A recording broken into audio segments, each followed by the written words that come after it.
Hello, beautiful people. Welcome to the Youth Talk Show. Courtesy of Pcea Unity Youth, where we share real stories from real people with the aim to educate and learn from others' experiences with your lovely host, Eve.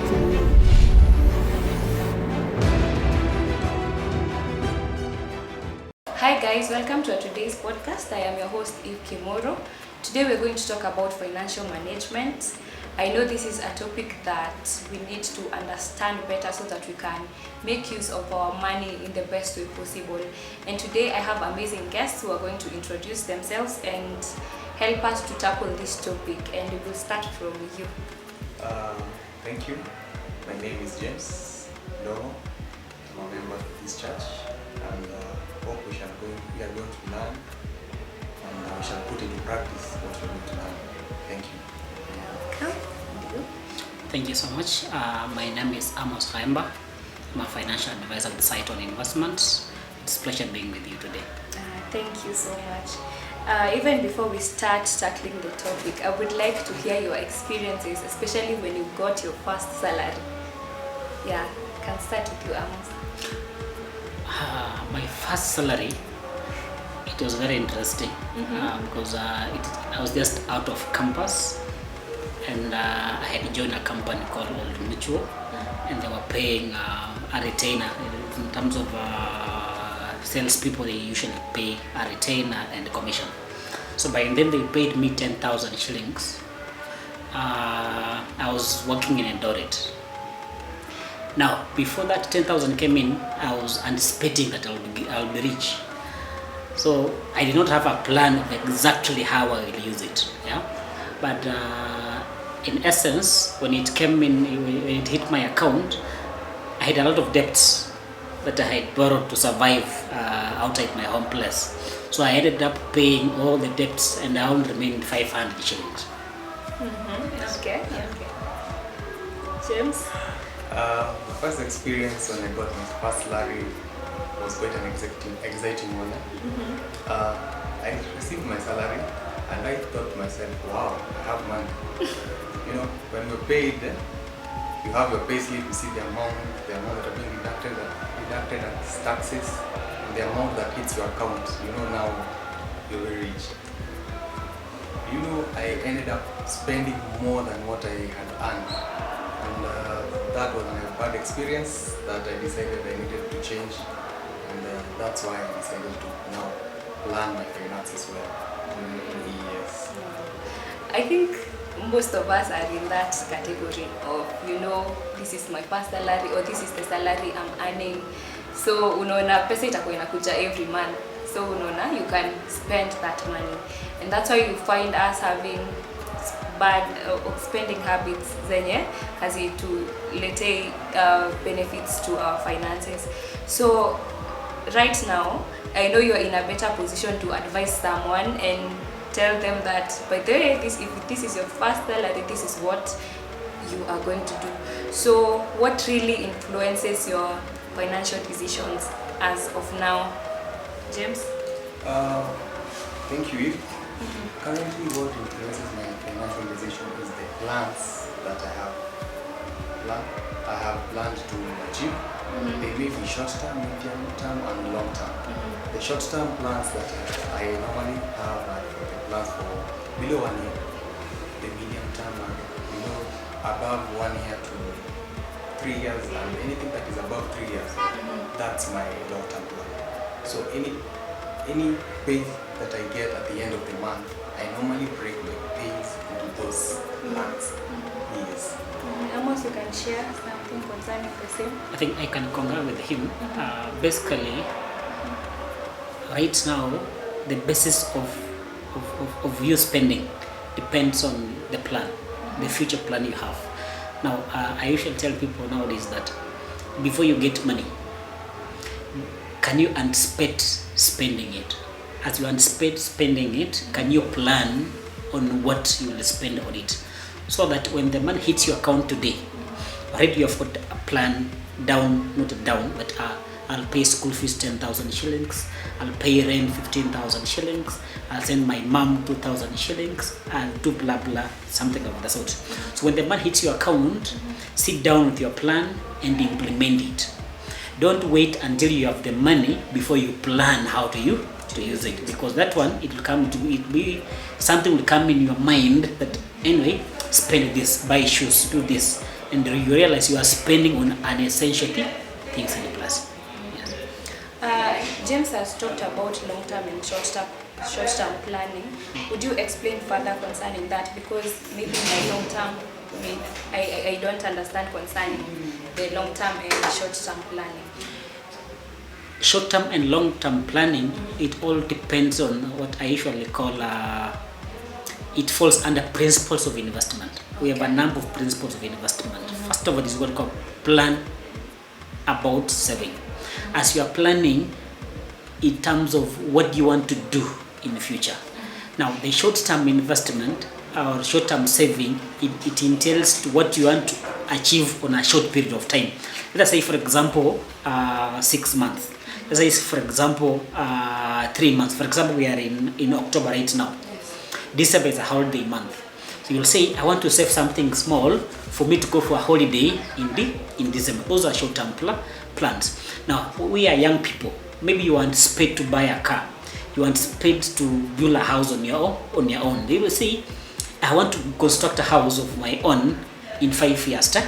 That's a long-term plan. So you also need to plan for that, building a house, because you can't just wake up one day and say, I'm constructing a house. Yeah, you need to plan for it. And if you want to buy a car, you will say, I want to buy a car within 2 years. For example, if you are freshly employed, you can't just be employed today and tomorrow you buy a car.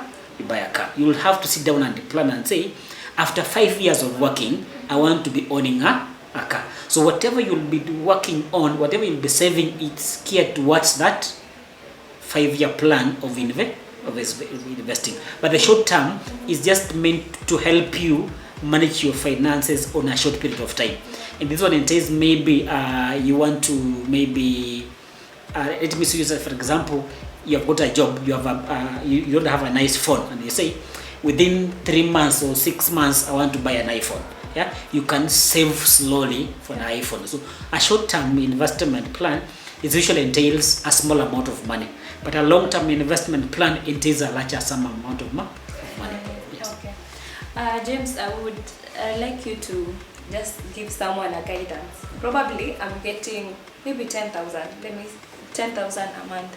So how do I divide this money?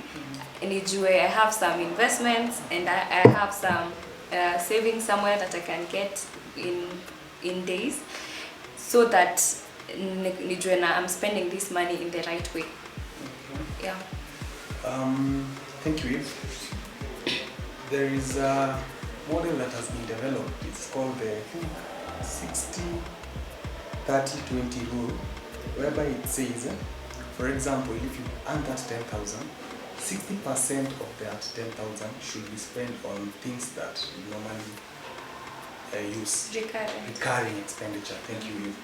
And the 30% it's for saving. Okay, I'm not sure, but the exact word, but it is for the savings. And then the 20% it's for like the long-term saving, whereby you will now use that to pay yourself to the future.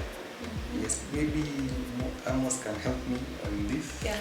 I agree with you, but I usually say that we don't have a specific rule in terms of what percentage goes where, what percentage goes where.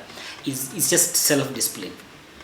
For example, if you are getting 20,000 shillings today, first of all, in Nairobi, there's an aspect of rent.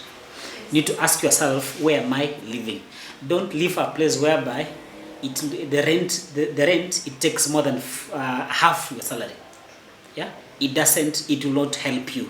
In most cases, people usually say that you should spend 10% of your salary on rent. So if anything above that one, just know that you are dancing on a wrong investment platform. Then they usually say that always make sure that 15% of your salary is meant for saving. And there's a slight difference in terms of saving and investment. and investing. Because saving, you are essentially putting it aside. You are not spending it. Yeah, it's like you are hiding it from someone from stealing. Yes. Yeah, because it is not going to create value for you. Yeah, but if you put 15% of your money for saving for the purpose of investing. So investing, essentially, we're talking about increasing value for your money. So even if it's 1,000 shillings, can you put it somewhere whereby if you go back tomorrow, it's not 1,000, it's 1,000 plus. Even if it's plus 1 shilling, it's adding value.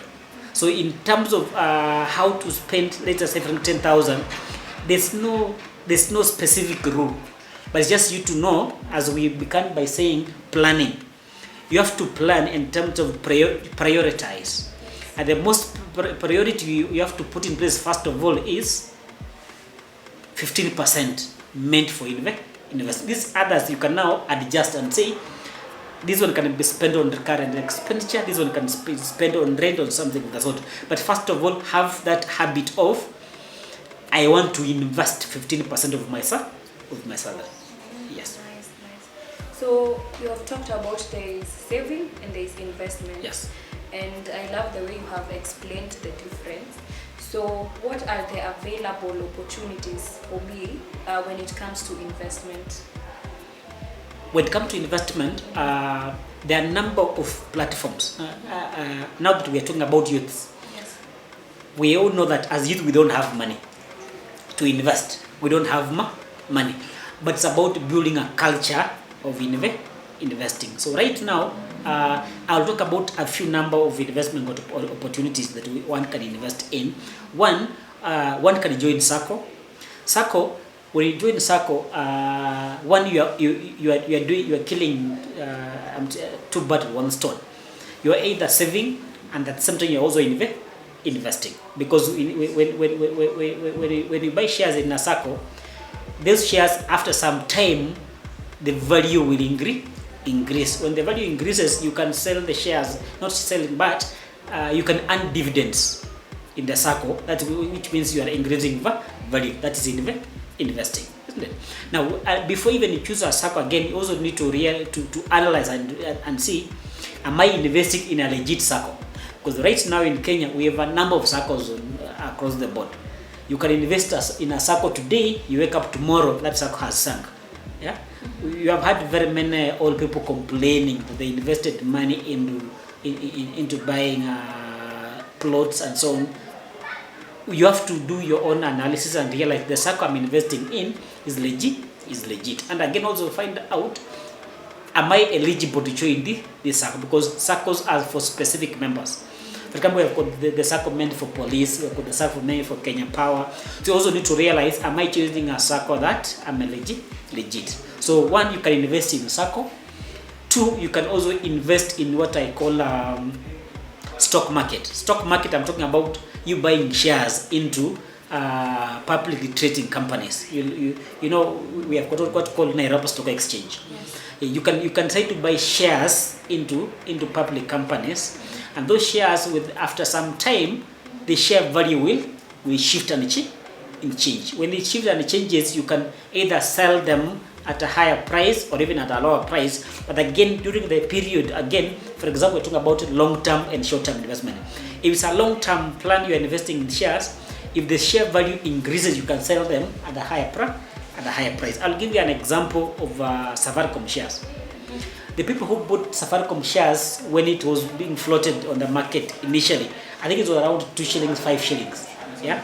Today, the same share is trading more than 20 shillings. Yeah. So you realize that those who made that right decision of investing at that particular time, they have made a lot of money. They have increased.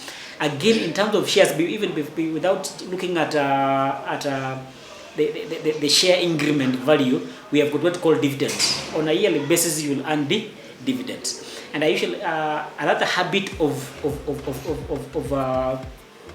saving is, if you get dividends, that's not salary. It's like a side hustle.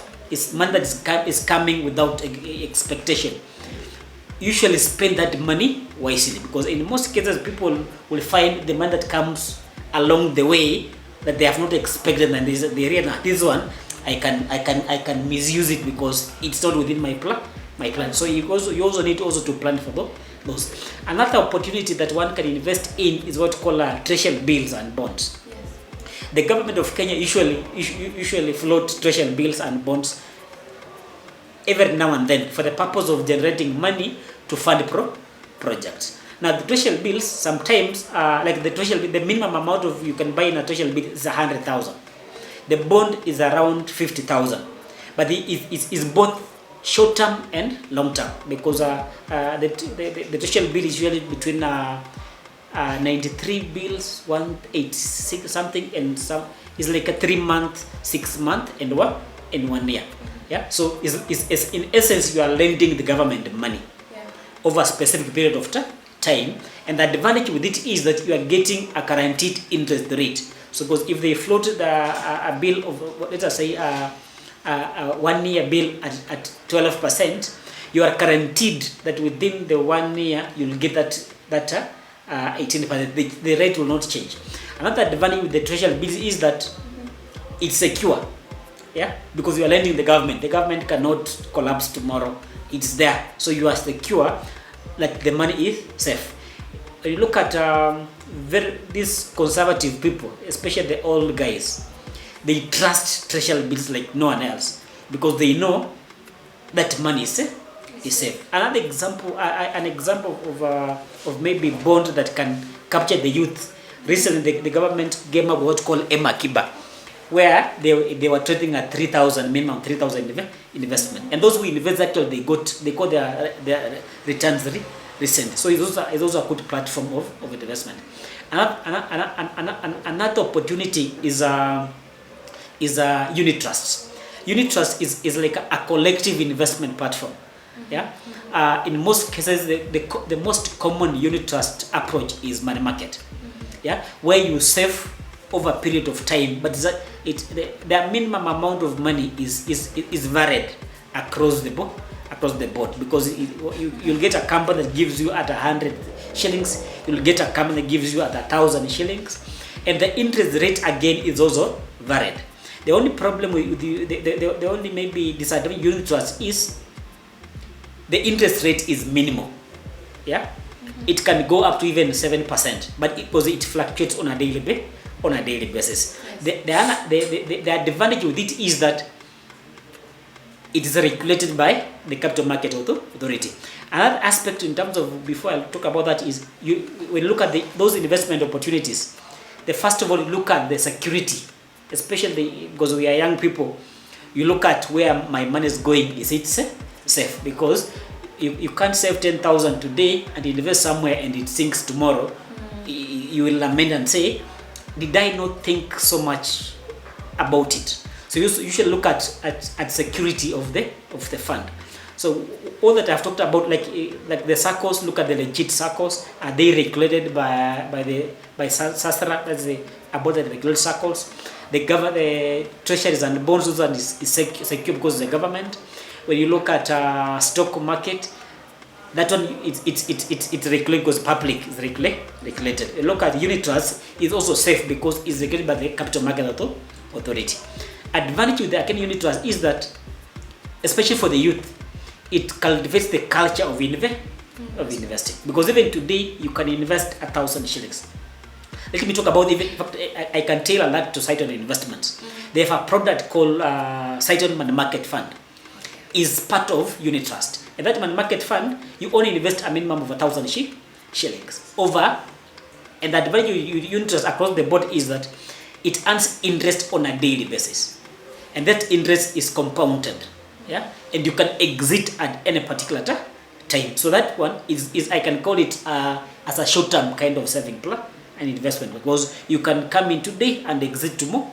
And again, even you can the unit trust, it can also help you manage your funds. In which way? For example, you are talking about the short-term bills like electricity bill, paying for water, and so on, isn't it?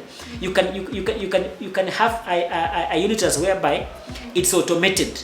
Instead of you taking the money from your salary, you use your money from your account of unit trust to pay these bills. It also helps you in terms of management. You don't have to physically pay it. You can pay it using your own funds. Sawa. And again, the advantage you use is that it's easy for you to join, it's easy for you to exit. Unlike buying stocks, because I have to look for a stock broker. Unlike buying for government treasury bills, again, it's also a tedious process. But unit trust, you can still join it using your own phone. At the comfort of your home, of your home. You can still, it's easy for you to join and easy for you to exit. And what I like with unit trust is that it cultivates the culture of saving over a long period of time. Because you can begin saving today, like we were talking about 10,000. Assuming you're getting 10,000 shillings, and say, I can't save 15%, but I can manage to save 1,000 shilling. You can be saving 1,000 shilling over 1 year. You have got 12,000. Yes. Maybe for you, James, to add on that, he has talked about the advantages and disadvantages, but we're talking about the long term and the short term. So how easy can someone access money that I may save for money market or in a long term investment?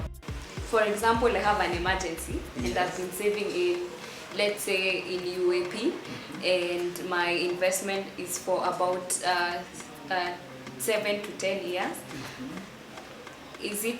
Can I be able to access that money that I've invested for that 7 years? Can I be able to access it maybe if I have an emergency? It just falls back to where we come from, planning. In your plan, why don't you put down and say, I'll be having an emergency fund? Like I say, let me save 1% of my salary as an emergency, because emergency is something we cannot plan and budget. And because if we say like how fast can you access, I can tell you interest, you can access it anytime. It's easy, you can access it anytime. But why don't you say this money is specifically for emergency? And that's one way of prudent financial management. Because if you have a plan for 7 years and you have emergency today, and you are moving money from the 7-year plan to sort the emergency, you see you're already affecting the 7-year plan. It won't materialize. Yes. So it's also good to say, for whatever you have, can you fix in somewhere emergency? For example, we talked about the rent, we talked about 15% saving, talk about emergency. If you can put them together, it can also help you. Yes. Okay, what if in that, let me just use the long-term investment, and along the way, for example, the pandemic came and people lost their job, and you cannot be able to save again or continue with the saving. Maybe you are saving like 10,000 per month, and maybe you lost your job. So what happens if I default the payment, or it depends on the... No. Saving and investing has got no penalty. Has got no penalty. Like for example, if you say I'm deducting 15% of my salary to save every month. Next month, if you fail to save, no one will come and say, we are arresting you, you have refused to save. No one will arrest you. But it's you, because the buck falls with you. Because it's you now, your financial freedom will be affected. But no one will say, you have not invested. It's like unlike you are investing with insurance. If you have taken an insurance policy or investment policy, whereby they have said they're deducting 5,000 every month, and it comes about whereby you don't have a salary, so they can't deduct. That's where maybe they can have a penalty for you not investing, because that's insurance. Because it has got their own benefits that comes with the insurance that you took. But these other forms of investing, we don't have penalty for you not investing. Yes. James, do you have any other point to say concerning the investment part of the youth in terms of where else can I do, because most tumeongelea kuhusu sacco, money market. Are there other opportunities that I can do so that I can invest? I will just concur with the savings that we have talked about, because those are the easiest and the entry level to most youth. You see, the youth don't have that huge cash flows with them. They normally rely on their parents, their small side hustles. So I'll plead with the youth to start with those easy ones before they start graduating the big ones. The money market, I believe, can be a very good entry point to the youth, since it is very easy, especially with where Amos came from, Saiton. It's very easy, and it's actually very beneficial. Yes. Just to add on it, especially on the youths. Among the principles of investing, we talk about start early. Start early, save regularly, continue investing. Because start early means even your first salary, invest. When you invest, the next month keep on investing. With the time you won't believe that you have got money that you have saved. I usually do an example and say, like one of the ways of what's called spending habits. How do you spend prudently? And there's someone who told me control on the amount you use on credit. Then I said, why? Then he told me, just take 20 shillings times 365 days. You realize that you have spent 7,300. So he told me, if you can save 20 shillings on airtime every day, at the end of the year, you have saved 7,300. That one alone can enable you even just go out and relax and say, the year has been tough, let me enjoy myself. Instead of you saving for holiday, just save 20 shillings for airtime for 1 year. It's enough for your holiday. Wow. Yes. If I can add on what Amos has said, I can break that into 5 steps. 1, set a goal. 2, make a plan. 3, get to work. 4, stick to the plan. And finally, you will have reached your goal. Nice. I love that. The way you have explained the 20 shilling thing. You know, sometimes we may think that small amount of money to save, but at the end of it, it's giving you some benefits. And thank you so much for those steps you have given us, James. And I think for now, that is enough for today. I know people have had, the only thing is to put whatever we have had into place, and so that we can be able to have financial freedom at a certain time in our lives. So I would like you to share your parting shots. What would you tell the youths out there? James? What I will tell the youths is never too early to start thinking about your financial freedom, your financial goal. The time is now. Ni sasa, ama si sasa, ni sasa hivi. Yes. Me, I'll talk to one. I think we talk about it. I think it's Proverbs, chapter 13. Proverbs 22, verse 7. It talks about debts. For you to save well, the basic and the first habit of saving is eliminate debts. Because the first talks about borrowers. We are usually how do I call it? Like we are attached with the lenders. We cannot run away from the lenders because they have lent you. Every time you walk, you are thinking about deni. Yeah? You are thinking about the deni. You get 10,000 shillings, uko na madeni ya 15,000 shillings, so you can't plan. You can't plan. In terms of the current environment we are in, especially the COVID-19, I will usually say that rebalance and reinvest. Because I'm sure where you had his own investment plans in place, they have been altered in such a way or one way or another. Go back to the drawing board, rebalance your goals, and reinvest. If you're investing 20,000 shillings, rebalance, even invest 10,000 shillings so that you are within the limit. Yes. Thank you so much, guys, for coming. You are just amazing. And now we have come to the end of our podcast today. May God bless you. May you have a lovely week. Remember to subscribe to our online platform, that is Facebook and YouTube, and wait for much more. God bless you.